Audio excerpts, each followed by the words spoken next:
Assalamualaikum warahmatullahi wabarakatuh. Jumpa lagi bersama saya Ilham Zaroni di channel I Am Ilzaro. Bagaimana kabarnya teman-teman? Semoga sehat selalu ya. Nah, di video kita kali ini kita akan melanjutkan pembahasan soal D3 tugas belajar SPMB PK Instan tahun 2018 ya, untuk yang part 3. Buat teman-teman yang baru gabung, silakan tonton dulu untuk part 1 dan part 2-nya. Dan seperti biasa, jangan lupa klik tombol subscribe serta nyalakan lonceng notifikasinya, biar kalau ada video terbaru akan ternotifikasi ya.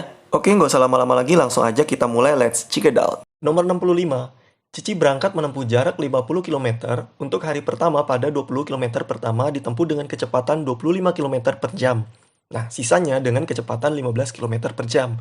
Lalu hari kedua, ia menempuh jarak 35 km pertama dengan kecepatan 20 km per jam nih. Dan sisanya dengan 10 km per jam. Berapa selisih waktu tempuh antara hari pertama dan hari kedua? Oke, teman-teman di sini kan ditanya adalah selisih waktu tempuh, berarti ditanya adalah T-nya ya. Nah, teman-teman masih ingat kan? Rumusnya adalah S per V. Nah, langsung aja kita tulis nih, di masing-masing hari kan dia memiliki waktu berbeda ya. Jadi yang pertama, yaitu 20 langsung kita bagi dengan 25. Lalu ditambah dengan 30 dibagi dengan 15. Nah, ini kita sederhanakan nih ya. Sama-sama kita bagi dengan 5 dulu untuk yang pertama nih. Jadi 4 per 5. Nah, lalu yang sebelahnya 30 per 15 kita sama-sama bagi 3 aja. Biar penyebutnya sama-sama 5. Jadi nanti pengoperasiannya gampang gitu ya. Atau kalau teman-teman mau langsung sama-sama bagi 5 juga nggak apa-apa. Bebas. Ya, jadi di sini 10 per 5 gitu kan ya. Jadi kalau kita jumlahkan ada 14 per 5. Oke, kita masuk ke hari kedua. Sama ya. Jadi T sama dengan 35 per 20 ditambah dengan 15 per 10. Oke. Nah, ini bisa kita langsung samakan penyebutnya aja 20, atau teman-teman mau sederhanakan juga nggak apa-apa, ya. Jadi yang pertama 20 bagi 20 itu 1 kali 35, 35. Lalu 20 dibagi 10 itu 2 kalikan 15 itu 30. Kalau kita total hasilnya adalah 65 per 20, ya. Oke, nah kalau ini baru langsung kita sederhanakan nggak apa-apa nih. Ya, sama-sama kita bagi dengan 5. Yang pertama ada 13, yang kedua ada 4. Oke, sekarang kita kurangkan, kita cari selisihnya. Nah, kalau kita lihat di sini 14 per 5, di sini 13 per 4, berarti yang paling besar adalah 13 per 4 ya. Oke, jadi 13 per 4 kita kurang dengan 14 per 5. Kita samakan penyebutnya, itu 20, bagi 4 itu 5, 13 kali 5 itu 65. Yang berikutnya 20 dibagi 5 itu 4, 4 kali 14 itu ada 56. Nah, ini kita kurangin, 65 dikurang 56 itu tersisa 9. Ya. Oke, per 20. Nah, ini kan waktunya ya. Nah, di sini kalau kita lihat satuannya itu adalah menit. Yang tadi itu adalah jam. Jadi ini 9 per 20 jam. Kita ubah ke menit, kita kalikan dengan 60. Jadi langsung bisa kita coret 6 bagi 23, 9 kali 3, 27 menit. Jadi jawabannya adalah yang A. Berikutnya nomor 66, terdapat 8 nelayan yang akan menyewa kapal dengan harga sewa X rupiah. Harga sewa tersebut akan dibagi rata di antara 8 nelayan tersebut. Kemudian muncul 4 nelayan tambahan. Berapa penurunan biaya sewa kapal? Nah, untuk nomor 66 ini kita pertama cari dulu biaya yang dikeluarkan per orangnya ya. Jadi kita tulis biaya per orang untuk kelompok yang pertama itu kan ada 8 orang ya. Jadi harga sewa sebesar X rupiah, langsung kita bagi dengan 8 aja. Gitu kan ya? Iya. Nah, lanjut. Nah, muncul 4 nelayan tambahan nih. Jadi kalau kita total 8 tambah 4 berapa? 12 ya. Berarti untuk yang kedua, cara mencari biayanya adalah X dibagi dengan 12. Nah, karena diminta penurunan biaya, maka langsung kita kurangin aja nih. Ya. Udah deh kita operasikan. Kita samakan penyebutnya berapa? 24 aja. Oke. 24 bagi 8 itu 3, 3 kali X, 3X. Langsung yang berikutnya 24 dibagi 2 itu, 12 itu berapa? 2 dikalikan X, 2X. Maka kalau kita selesaikan, 3X dikurang dengan 2X, sisa 1X. Atau cukup kita tulis dengan X saja. Dibagi dengan 24. Jadi jawabannya adalah X per 24, yaitu yang A. Nomor 67, komposisi buku di suatu perpustakaan adalah jika di setiap novel maka terdapat 2 buku sains. Dan untuk setiap buku sains terdapat 7 buah buku ekonomi. Perbandingan antara jumlah buku ekonomi, sains, dan novel secara berturut-turut itu adalah berapa? Nah, teman-teman kalau ada soal seperti ini, teman-teman gunakanlah inisial dari masing-masing objek. Jadi contoh gini, untuk buku sains kita singkat dengan S, novel adalah N, dan ekonomi adalah E. Ya, langsung kita bikin perbandingannya, oke? Nah, yang pertama, setiap novel itu artinya satu novel, gitu kan ya. Satu novel berbanding dengan buku sains yaitu S. Perbandingannya berapa? 2. Jadi 1:2. Yang berikutnya, untuk setiap buku sains, ya, 1 juga ya. Kita bandingkan dengan 7 buah buku ekonomi, yaitu ada 7. Nah, perbandingannya bagaimana? Ini gampang banget teman-teman. Teman-teman tinggal lihat objek yang sama. Di sini apa? Buku sains kan? Nah, di perbandingan pertama, yang ini, buku sainsnya itu ada 2. Lalu di perbandingan yang kedua, buku sainsnya ada 1 doang nih. Ya kalau gitu kita harus samakan nilainya. Jadi bagaimana? Kalau gitu kita ambil angka yang terkecil, kita ubah menjadi angka yang terbesar yaitu 2 gitu kan ya. Jadi kita kalikan dengan berapa? 2. Jadi yang pertama ini 2, kita bandingkan dengan 7 kali 2, 14. Nah karena nilainya sudah sama, 2 dan 2, baru kita kelompokin aja. Yang pertama kan diminta perbandingan ekonomi, sains, baru novel gitu kan ya. Ekonomi, sains, dan novel. Yaudah, ekonomi tadi berapa? 14, ini kan. Sainsnya ada berapa? 2, dan novelnya ada berapa? 1. Ya, gampang banget kan teman-teman. Jadi perbandingannya adalah yang D. Selanjutnya nomor 69. Jika Dede berjalan menempuh jarak 3/12 km dalam waktu 5 menit, maka kecepatan rata-rata perjalanan Dede adalah berapa kilometer per jam? Oke teman-teman, di sini kan yang ditanya adalah kecepatan ya. Oke, kecepatan itu sendiri rumusnya adalah V sama dengan S per T. Jarak dibagi dengan waktu. Nah, jaraknya sendiri udah diketahui ya. Jadi 3/12 langsung kita bagi dengan waktunya aja. Waktunya di sini 5 menit, sedangkan yang diminta adalah dalam satuan jam. Jadi kalau gitu, dari menit ke jam kita apakan? Kita bagi dengan 60, betul. Karena kalau dari jam ke menit kan dikalikan 60 ya, berarti ini kebalikannya. Oke, sekarang ada pecahan dibagi dengan pecahan, langsung kita operasikan. Jadi 3/12 langsung kita kalikan. Nah, yang 5/60 ini kita balik. Ya. Oke, jadi jawabannya adalah 12 kali 5 kan 60, bisa kita coret dengan bagian atas, sisa 3. Jadi jawabannya adalah 3 km per jam. Nomor 70, seorang mahasiswa mendapat nilai 78, 86, 88, dan 91 untuk 4 mata kuliah. Berapa nilai yang harus diperoleh untuk mata kuliah yang kelima agar diperoleh nilai rata-rata 83?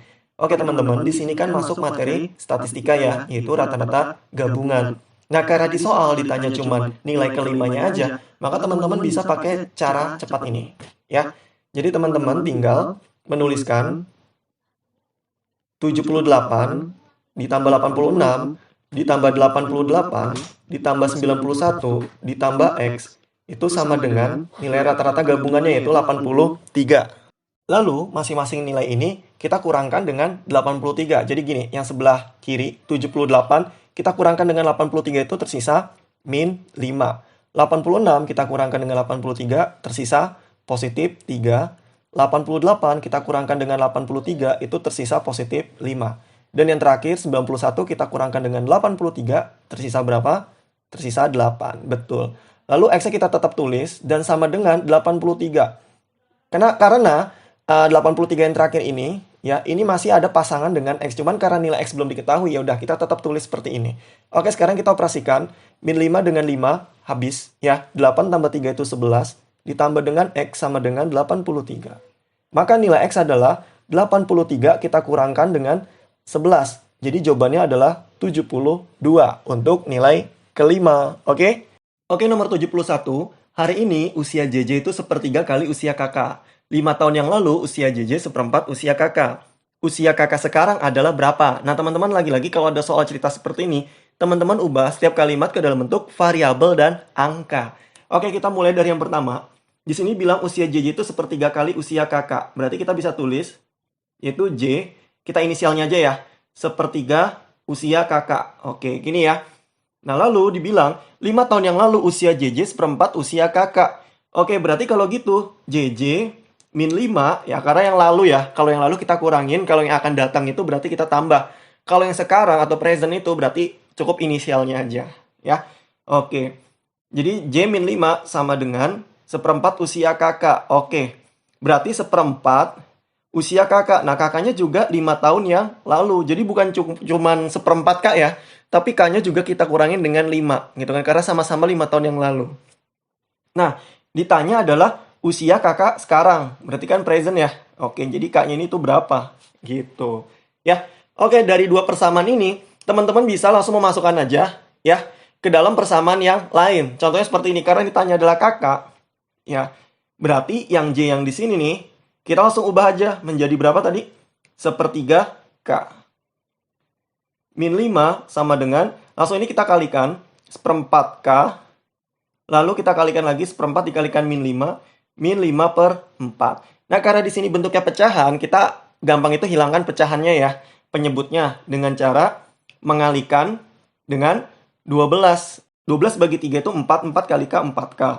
12 kalikan 5 itu 60. Seperempat K dikalikan dengan 12 jadi 3K. Lalu min 5 per 4 dikalikan 12. 12 sama 4 kan 3 ya. Min 5 dikalikan 3 itu min 15. Udah, sekarang kita operasikan nih. Kita kelompokkan dengan yang sejenis. Yang 4K dengan 3K. Berarti kita kurangin ya, kan pindah ruas ya. 4K min 3K sama dengan min 15 ditambah dengan 60.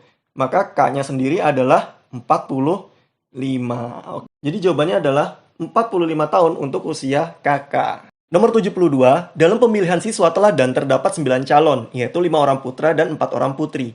Jika akan dipilih sepasang siswa teladan yang akan terdiri dari seorang putra dan seorang putri, maka banyaknya pasangan yang mungkin adalah berapa nih teman-teman? Ya, oke, kalau kita lihat sekilas, ini termasuk materi peluang, betul ya? Nah, kita memakai apa nih? Kan peluang ada kombinasi, ada permutasi. Kalau kita cek, di sini kan dia minta cuman sepasang siswa yang mana tidak ada syarat khusus kan? Contohnya begini. Misal kalau ada syarat khusus tuh contohnya kalau dibutuhkan diketahui 5 orang putra itu terdiri dari A, B, C, D, E.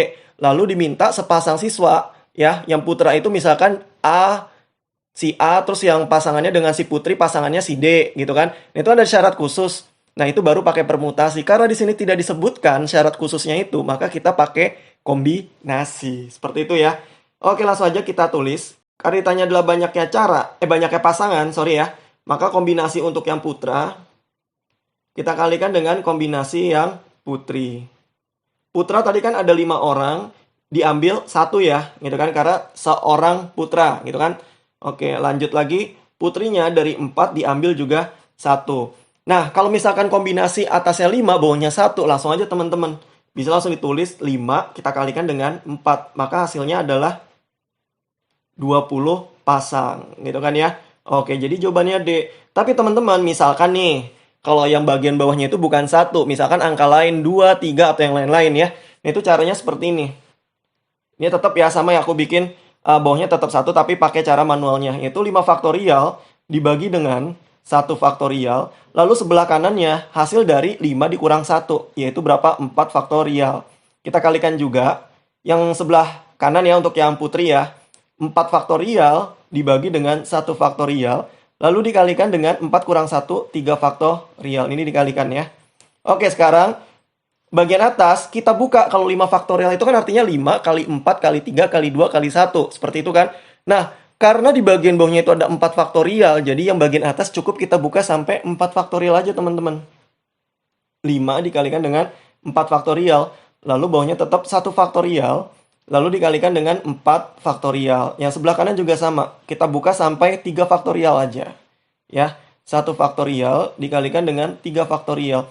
Biar apa? Biar bisa langsung dicoret seperti ini teman-teman. Jadi nggak perlu membuka sampai 5, 4, 3, 2, 1, 4, 3, 2, 1 nggak perlu ya.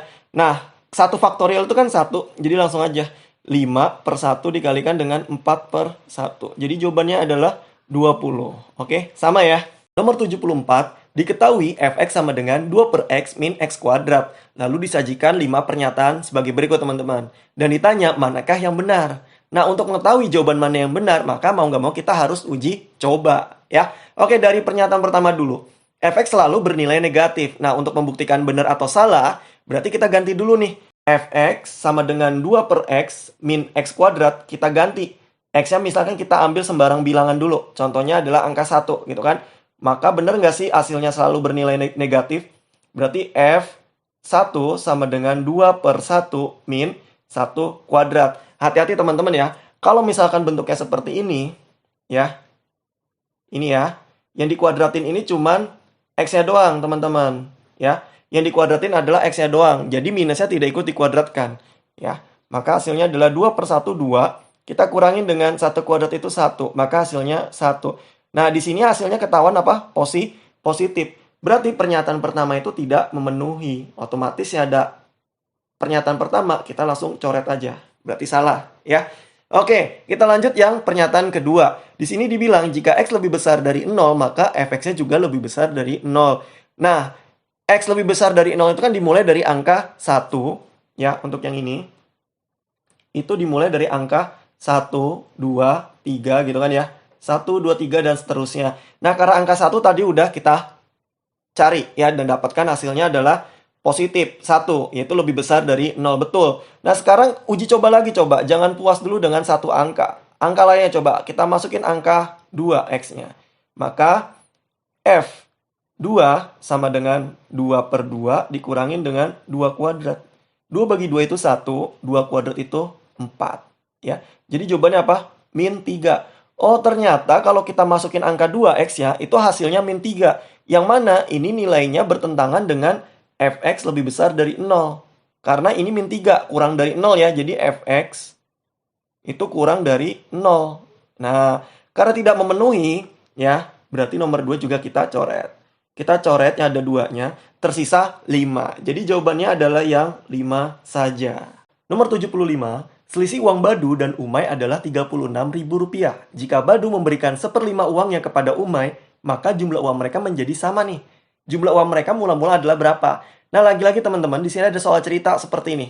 Ya, jangan bosan, kita harus ubah dalam bentuk variabel dan angka. Kita mulai dari yang pertama. Badu dikurang dengan Umay, kita pakai inisialnya aja ya, yaitu 36.000. Lalu, kalimat berikutnya, jika Badu memberikan 1/5 uangnya, maka B dikurang dengan 1/5 B kepada Umay berarti sama dengan Umay ditambah 1/5 Badu. Nah, bentuk pengoperasiannya seperti ini ya, persamaannya teman-teman, karena di sini dibilang uang mereka menjadi sama, gitu ya. Jadi si Badu dikurangin 1/5-nya, lalu si Umay menerima 1/5 dari Badu. Oke, ditanya adalah jumlah uang mereka mula-mula, berarti B ditambah U. Nah, karena kita lihat di sini yang paling kompleks, ini bisa kita kerjakan dulu teman-teman. Jadi anggap aja di sini 1B itu sama dengan 5/5 ya. Dikurangin jadi 4/5B. Lalu yang 1/5 yang ini kita masukin ke sebelah kiri atau pindah ruas ke sebelah kiri. Dikurang 1/5B sama dengan Umay. Gitu kan ya. Nah, kita kurangin lagi karena penyebutnya udah sama. Jadi 3/5B sama dengan U. Nah, baru deh kita masukin yang U tadi ke dalam sini. Ya. Jadi B dikurang dengan 3/5U itu sama dengan 36.000. Sama, ini 5/5, karena di sini penyebutnya 5 ya, biar sama. Langsung kita operasikan, 5 kurang 3, 2/5B. Ya. Sorry, ini U-nya udah berubah jadi B ya.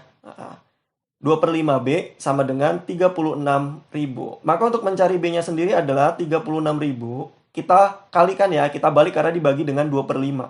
Langsung aja kita kalikan dengan 5/2. 36.000 kita bagi dengan 2 hasilnya 18.000. Langsung kalikan 5 jadi 90.000.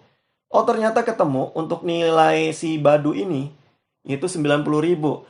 Lalu kalau untuk mencari uang si Umay, kita bisa pakai rumus ini lagi ya.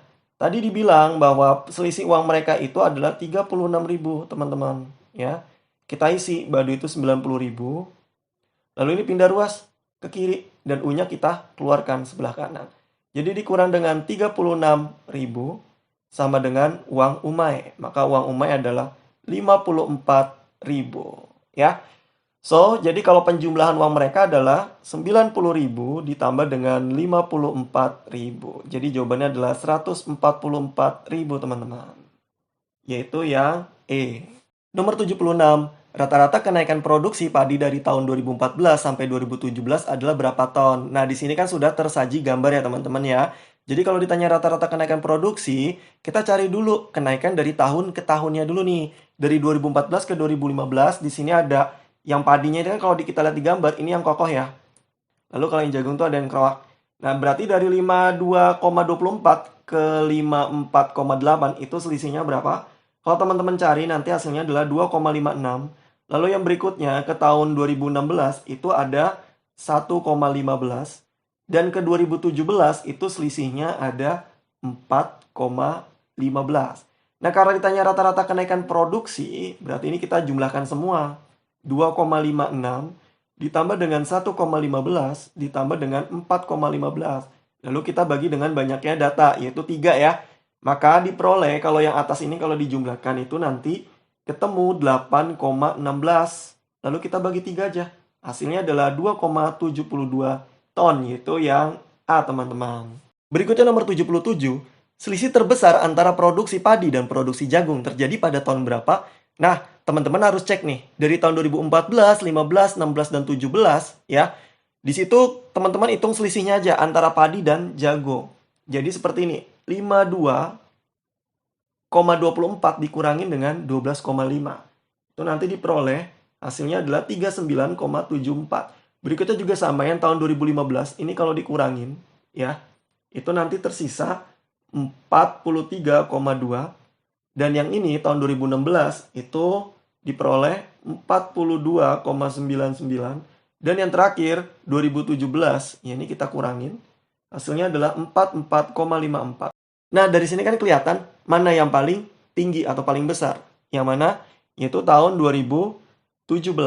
Jadi jawabannya adalah yang E. Nomor 78 ditanya adalah rata-rata produksi jagung tahun 2014 sampai 2017 itu adalah berapa ton. Nah, jadi teman-teman cukup lihat yang jagung aja, ya. Di sini ada yang pertama ya, yaitu 12,5, lalu ada 11,6, berikutnya ada 13,3 dan 15,86. Nah, ini teman-teman langsung jumlahin aja semuanya, teman-teman. Jadi kalau ini dijumlahkan, ya, untuk produksi jagung itu totalnya ada 53,26. Lalu kita bagi dengan banyaknya data. Ada berapa? Ada 4 ya. 1, 2, 3, dan 4. Maka kalau kita operasikan, diperoleh adalah 13,315. Jadi jawabannya adalah yang C. Berikutnya, untuk menjawab nomor 79 sampai dengan 80, kita menggunakan data ini ya. Banyaknya pengunjung sebuah rumah sakit selama bulan November. Nah, oke ya. Nah, pertanyaan nomor 79 yaitu rata-rata pengunjung rumah sakit tersebut per hari pada bulan November adalah berapa orang nih? Ya, kalau gitu teman-teman tinggal menjumlahkan aja dari hari ke harinya ini ya. Di sini dibilang bahwa 200 orang pengunjung itu pada hari ke-1 sampai ke-4. Lalu 400 untuk hari ke-5 sampai ke-6. Dan berikutnya 500 hari ke-7 sampai ke-14. 600 pengunjung dari 15 sampai ke-20 dan terakhir ada 1000. Otomatis teman-teman ini harus dijumlahkan dulu. Kalau teman-teman hitung nanti dapat 2700 ya. Dan jumlah hari dalam bulan November ada 30 ya. Jadi karena ditanya rata-rata pengunjung per harinya langsung aja 2700 kita bagi dengan 30. Ini dicoret ya, tinggal 27 bagi 3 9. Tadi sisa 0 ya. Oke, jadi per harinya itu ada 90 orang. Itu jawabannya yang B, teman-teman. Dan untuk nomor 80 soalnya adalah berikut adalah rincian pasien yang berkunjung di hari ke-1 sampai ke-4. Dirinci maka banyaknya pasien yang sakit batuk sebanyak 90 orang, demam 80 orang, dan pasien pilek saja itu 90 orang. Banyaknya pasien yang sakit demam dan batuk itu berapa? Kalau kita lihat dari soal ini termasuk materi himpunan. Kita langsung pakai cara cepat aja teman-teman ya. Kita tulis inisialnya aja yang masing-masing. Kan di sini ada yang batuk, lalu ditambah dengan yang demam, ya. Dikurang dengan yang batuk demam, sama dengan total keseluruhannya dikurang yang bukan batuk dan demam. Karena di sini yang bukan batuk dan demam disebut dengan pilek, ya. Berarti kita tulis yang pilek, ya. Langsung kita jumlahkan, berarti yang batuk itu 90 orang, ditambah 80 orang yang demam, dikurang yang ditanya ya, batuk demam ya. Lalu total keseluruhannya, di sini kan dibilang di hari ke-1 sampai ke-4 itu ada 200 pengunjung. Dikurang dengan yang pilek saja yaitu 90 orang. Oke, langsung kita operasikan. 90 tambah 80 itu 170. Dikurang dengan batuk demam sama dengan 110. Ya, maka batuk demamnya bisa kita tukar posisi ke sebelah kanan. Ya, lalu 110-nya kita pindah ruas ke sebelah kiri. Maka yang mengidap batuk demam ada berapa? 170 kurang 110 yaitu 60 orang. Ya, jadi jawabannya untuk 80 adalah yang D, teman-teman. Oh ya, teman-teman, mohon maaf. Untuk nomor 73 dan 68, kita taruh di belakang ya. Nah, ini kita mulai dulu dari nomor 73. Sepotong kayu panjangnya 4 meter dipotong menjadi 2 bagian, di mana yang satu itu panjangnya 2/3 dari lainnya. Berapa panjangnya bagian yang terpendek?